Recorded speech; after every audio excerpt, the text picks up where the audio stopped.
Hello everyone, कैसे हैं आप लोग।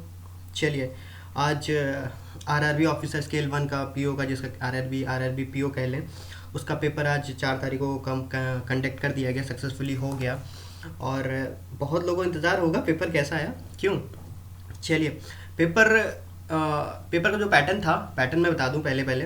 पैटर्न जो था वो आईबीपीएस पीओ का जैसा कुछ था, लेकिन डिफ़िकल्टी की बात करें तो उतना डिफ़िकल्ट नहीं था। इजी टू मॉडरेट पेपर था। ठीक है, पहली चीज़ it is easy to moderate था। दूसरा, जो प्रॉब्लम आ रही है स्टूडेंट से मैंने बात की है, और जहाँ उनकी प्रॉब्लम दिख रही है वो आपके साथ भी आएगी, क्योंकि पता वो क्या है, वो है टाइम मैनेजमेंट। वो 45 मिनट कहाँ छू हो जा रहे हैं पता ही नहीं चल रहा है। सारे कैंडिडेट इसी से परेशान है, सर वो 45 मिनट पता ही नहीं चला कब ख़त्म हो गए।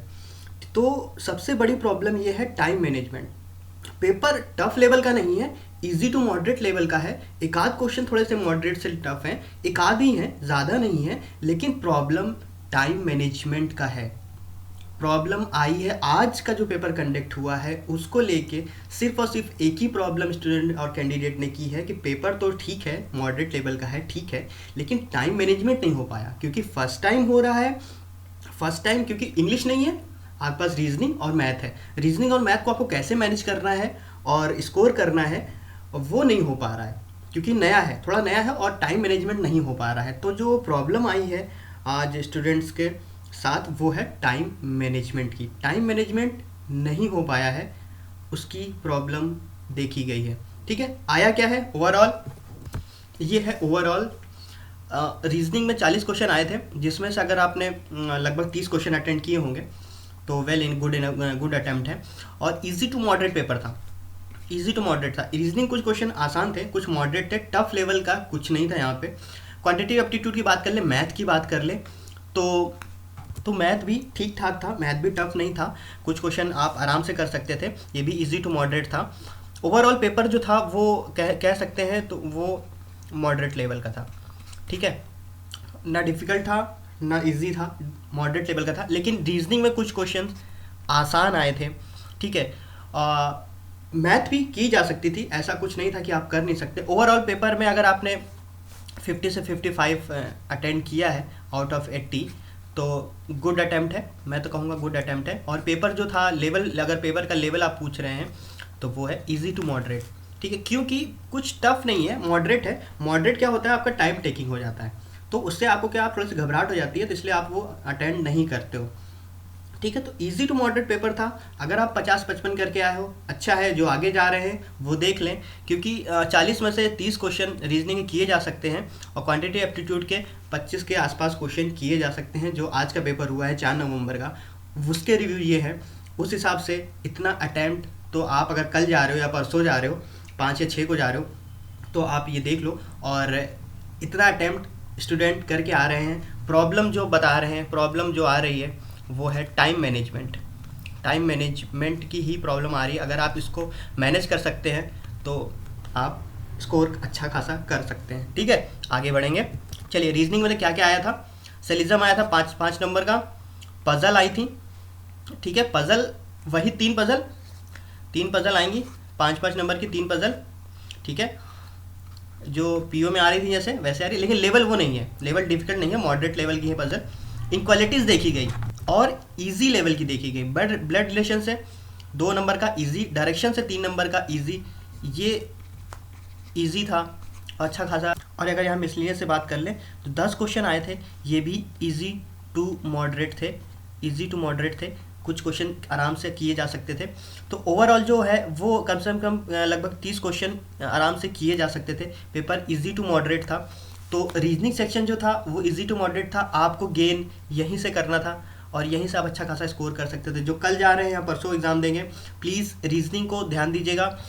अच्छा, आगे जो जा रहे हैं, मैं उनसे कहूँगा इस पर आप 25 मिनट दे सकते हैं, 25 मिनट इसमें ज़रूर दीजिए, और 20 मिनट मैथ को दीजिए। क्योंकि यहाँ से आप 5 मिनट एक्स्ट्रा इसलिए दे रहे हो क्योंकि आप यहाँ से गेन कर सकते हो। या दूसरी स्ट्रेटजी है, दूसरी स्ट्रेटजी है कि 20-20 मिनट दोनों को दो, 20 मिनट इसको दो और 20 मिनट मैथ को दो और 20 मिनट रीजनिंग को दो। ठीक है, 5 मिनट बचा के रखो, जो आपको लगता है इन दोनों में से आसान है, जो क्वेश्चन आप कर सकते हो, वापस आके उसे अटेंड कर सकते हो। ये है प्लान बी, अगर ये इम्प्लीमेंट करना चाहते हो।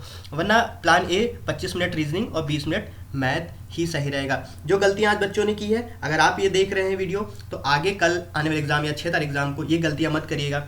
सेलिज्म आसान था, किया जा सकता था। इक्वलिटी आसान थी, ब्लड रिलेशन थे, डायरेक्शन ये आसान आए थे, इजी लेवल के थे, किए जा सकते थे। मिसलिनियस से लगभग 10 क्वेश्चन में से 3 से 4 क्वेश्चन आराम से इजी थे, इजी लेवल के थे, किए जा सकते थे। यहाँ से तकरीबन 25 से 30 अटेंड किया जा सकता था। ये था इजी टू मॉडरेट लेवल का। अगर हम रीजनिंग सेक्शन की बात करें, जो आज पेपर देखा गया है, पजल जो आई थी और लीनियर, ओवरऑल बात कर लें तो रीजनिंग इजी टू मॉडरेट थी, यहाँ से गेन किया जा सकता है।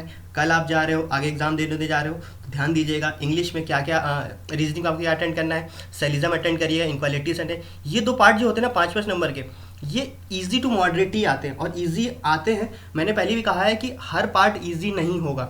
जैसे बात कर लीजिए सेलिज्म की, तो सेलिज्म में क्या होता है, 5 क्वेश्चन में से 3 क्वेश्चन बहुत ईजी होते हैं, ठीक है, और 2 क्वेश्चन मॉडरेट होते हैं। पेपर ऐसे बनने लगा है। इनक्वालिटीज़ की बात करें तो 3 इजी होंगे और 2 जो होंगे वो मॉडरेट लेवल के होंगे। पेपर इस तरह, अब पेपर को जो उन्होंने डिवाइड करना शुरू किया है वो इस तरह तोड़ते हैं। जैसे डायरेक्शन के हैं, इसमें से आपको 2 इजी मिल जाएगा और एक जो होगा वो मॉडरेट लेवल का होगा। इस तरह पेपर तोड़ते हैं। जैसे 10 क्वेश्चन ये हैं, तो 10 के 10 आपको इजी और 10 के 10 आपको मॉडरेट नहीं मिलने वाले हैं। यहाँ आपको 4 से 5 इजी मिल जाएगा और 4 से 5 मॉडरेट मिल जाएगा। जैसे ये था, इसमें था जिसमें इसमें से 2 पजल मॉडरेट थी, 2 पजल मॉडरेट थी और एक पजल जो थी वो इजी लेवल की थी, ठीक है। इस तरह वो पेपर को डिवाइड करने लगे, इस तरह के वो बांटने लगे कि आप घर से स्ट्रेटेजी बना के आओ और आपको यहाँ पे ना मिले। आप सोच रहे हो कि सेलिज्म कर लेंगे, लेकिन वहाँ पता चला 2 क्वेश्चन आपको टफ मिल गए। आप सोच रहे हो सेलिज्म पूरा टफ आया, नहीं, 3 क्वेश्चन उसमें ईजी थे जो आप कर सकते थे, ठीक है। आगे आप जा रहे हो तो इन बातों का ध्यान रखना, ठीक है। आगे बढ़े, मैथ की बात कर लेते हैं। मैथ भी ईजी टू मॉडरेट था, मैं आपको डराऊंगा नहीं, ईजी टू मॉडरेट था, लेकिन मॉडरेट क्वेश्चन ज़्यादा थे। मतलब अगर कहा जाए तो 15 क्वेश्चन इजी थे और तकरीबन 25 क्वेश्चन मॉडरेट लेवल के थे। इनक्वालिटीज़ की बात कर ले, ये नहीं देखने को मिल रहा था, लेकिन इस बार देखने को मिला। सिंप्लीफिकेशन, ये 10 नंबर के बहुत आसान आ रहे हैं। सीरीज़ के, इसमें क्या है, ये मॉडरेट लेवल का है इसलिए क्योंकि इसमें 2 सीरीज़ जो है, दो सीरीज़ है वो टफ है, 3 इजी है और 3 जो है वो मॉडरेट लेवल की है। तो कहीं ना कहीं मिक्स बन जा रहा है। डाटा इंटरप्रिटेशन की बात कर लें, डीआई की बात कर लें, तो 5 आसान है और 5 इसमें क्या होता है कि मैंने पहले बताया है 15 नंबर में हर 5 डीआई में होता क्या है, 2 क्वेश्चन जो आपको एवरेज वाले हो जाएंगे और 2 क्वेश्चन जो होंगे वो परसेंटेज निकालने वाले होते हैं और एक मिसलिनियस होता है तीसरी क्वेश्चन में। और मतलब इस तरह के मिक्स बनाते हैं। ऐसा नहीं कि 5 क्वेश्चन के पाँचों आपको इजी मिलेंगे, ऐसा नहीं होता है। इसमें इजी कुछ होते हैं एवरेज वाले और परसेंटेज वाले, जिनको आप परसेंटेज फाइंड करना होता है, एवरेज फाइंड करना होता है। ये क्वेश्चन इजी होते हैं, आइडेंटिफाई करके आप कर सकते थे। मिसलिनियस में बात कर लें तो प्रॉफिट लॉस, एवरेज और बोट एंड सीआई और एवरेज की बात करें तो 10 क्वेश्चन में से हार्डली 4 क्वेश्चन ही इजी थे, इसमें ज़्यादा इजी नहीं आए थे, बाकी और तो मॉडरेट लेवल के थे। तो ओवरऑल अगर हम क्वांट की बात करें, मैथ की बात करें, तो मॉडरेट लेवल का क्वेश्चन ज़्यादा थे। 20 से 25 क्वेश्चन मॉडरेट लेवल के थे और कम से कम 15 से 20 क्वेश्चन जो थे वो टफ लेवल के थे। टफ नहीं कहेंगे, मॉडरेट लेवल के थे। Tough in sense time taking, होता क्या है, टाइम टेकिंग होता है, तो ये टाइम ज़्यादा ले लेता है, कंज्यूम कर लेता है। जो मॉडरेट लेवल क्वेश्चन होते हैं वो टाइम टेकिंग होते हैं, वो टाइम ज़्यादा ले लेते हैं, इसलिए उनको उसको मॉडरेट, वो उसको टफ हम लोग कहते हैं, लेकिन वो टाइम टेकिंग होते हैं। तो टाइम टेकिंग क्वेश्चनों को आपको निगलेक्ट करना है और जो आपके लेवल के हैं वो अटेंड करने हैं। इसका अटेंड था 20 से 25 क्वेश्चन कर सकते थे, 20 से 25 क्वेश्चन किया जा सकता था। द मॉडरेट लेवल का पेपर था, इजी क्वेश्चन कम थे लेकिन इजी क्वेश्चन थे, ऐसा नहीं कि इजी क्वेश्चन नहीं थे, इजी क्वेश्चन थे। तो ओवरऑल पेपर जो था वो इजी टू मॉडरेट था, 50% चांसेस हैं कि इजी टू मॉडरेट है, ठीक है। आगे बढ़ेंगे और कट ऑफ देखेंगे, कट ऑफ क्या हो सकती है। उसके पहले मैं ये बता दूं, जो आगे एग्ज़ाम देने जा रहे हैं उनको क्या ध्यान रखना है। उनको ध्यान रखना है कि पहले तो आप सिंप्लीफिकेशन, इक्वालिटीज़ और सीरीज़, इस पे ये फर्स्ट अटैम्प्ट पे कीजिएगा, पहला अटैक इसी पे कीजिएगा। डीआई बाद में कीजिएगा और डीआई में भी एवरेज और परसेंटेज जो क्वेश्चन है उनको आइडेंटिफाई करके करने की कोशिश कीजिएगा। ये आपका मूल मंत्र है, इस पर अटैक करिएगा, आप अच्छा खासा गेन कर लेंगे। देखिए टाइम मैंने कहा है 20 मिनट, 20 मिनट आपको देना है, 25 मिनट रीजनिंग को देना है, ठीक है। अगर ये आसान लगता है आपको, मैथ आसान लगता है, तो इसको 25 मिनट दे दीजिएगा और 20 मिनट रीजनिंग को दे दीजिएगा। ऐसा नहीं हार्ड एंड रूल है कि आप इसी को कम दें उसको ज़्यादा दें, जो आपको कन्वीनियंट लगता है। मैंने कहा है जब 20-20 मिनट दोनों को दें और जो आसान लगे 5 मिनट आखिरी में उसको उस पर स्पेंड कर सकते हैं। ये जो आई है मॉडरेट लेवल की आई है। चलिए कट ऑफ की बात कर लेते हैं। कट ऑफ की बात करें, ठीक है, अगर कट ऑफ की बात हम करते हैं, ठीक है, 4 नवंबर पेपर की, तो ज़्यादा कुछ कहने को नहीं है। जनरल का देखा जाए तो लगभग 40 नंबर के आसपास है। स्कोर देख लेते हैं और अटैम्प्ट देख लेते हैं, अटैम्प्ट कितना लोग करके आ रहे हैं उस हिसाब से, ओबीसी, एससी और एसटी, ठीक है। कुछ 40 के आसपास है, 40 से 45 के आसपास मार्जिन रखिए, और कुछ 37 से 42 ओबीसी का है। एससी का जो देख लें तो वो 30 से 35 के आसपास है, एसटी का 25 से 28 के आसपास है। अटैम्प्ट देखें, अटैम्प्ट तो 55 के आसपास से लेके 60 अटैम्प्ट 60%, मतलब क्वेश्चन देख लें, सॉरी क्वेश्चन मान लीजिए इतना अटैम्प्ट है। अटैम्प्ट क्वेश्चन 55 से 60 क्वेश्चन जनरल के खाते में जा रहे हैं। और ओबीसी की अगर बात कर लें तो कुछ लगभग 45 से 50 क्वेश्चन के आसपास। और एससी की बात कर लें, अगर एससी आप कैंडिडेट हैं और 40 से 45 क्वेश्चन करके आ रहे हैं तो वेल इनफ है, अच्छा अटैम्प्ट करके आ रहे हैं आप। एसटी की बात कर लें तो 30 से 35 के आसपास अगर आप अटैम्प्ट करके आए हैं तो वेल अटैम्प्ट करके आए हैं, ठीक है। ये अटैम्प्ट की बात हो गई है, ये स्कोर की बात हो गई है। कट ऑफ की बात नहीं की अभी मैंने, ध्यान दीजिएगा। कट ऑफ मैं भी नहीं बता रहा हूँ, ये कट ऑफ नहीं है, इसको कट ऑफ मत मानिएगा। ये कट ऑफ नहीं है, इसको कट ऑफ मत मानिएगा। अभी मैं एक आज पहला पेपर था, एक समीकरण बना रहा हूँ। 40 से 45 के आसपास जनरल अगर स्कोर कर रहे हैं तो ठीक है, लेकिन अभी कट ऑफ की बात हम नहीं करेंगे, अभी कट ऑफ की बात हम नहीं कर रहे हैं। 5 तारीख और 6 तारीख का पेपर होने के बाद फाइनल कट ऑफ मैं 6 तारीख को ही बता पाऊँगा कि कट ऑफ क्या होगी। फिलहाल जो अटैम्प्ट आ रहे हैं वो ये अटैम्प्ट आ रहे हैं।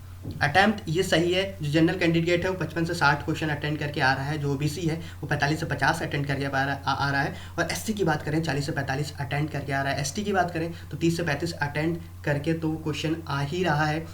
तो उस हिसाब से इतना स्कोर तो जाने वाला है। तो उसके हिसाब से कट ऑफ क्या होगी, कट ऑफ हम 6 तारीख को बताएंगे जब सारे पेपर हो जाएंगे तब। फिलहाल ये एक आंकड़ा है, एक ओवरव्यू है, इसको ओवरव्यू ही कह लें तो ज़्यादा सही रहेगा। ये एक ओवरव्यू है, ना ही कि कट ऑफ है। फिलहाल इतना कुछ है, बाकी क्या होगा उसके लिए कल परसों आइए, ज़रूर उसको एनालिसिस हम करेंगे। और 5 तारीख और 6 तारीख पेपर कैसा रहेगा ज़रूर एनालिसिस करेंगे और फाइनल कट ऑफ भी रखेंगे, ठीक है।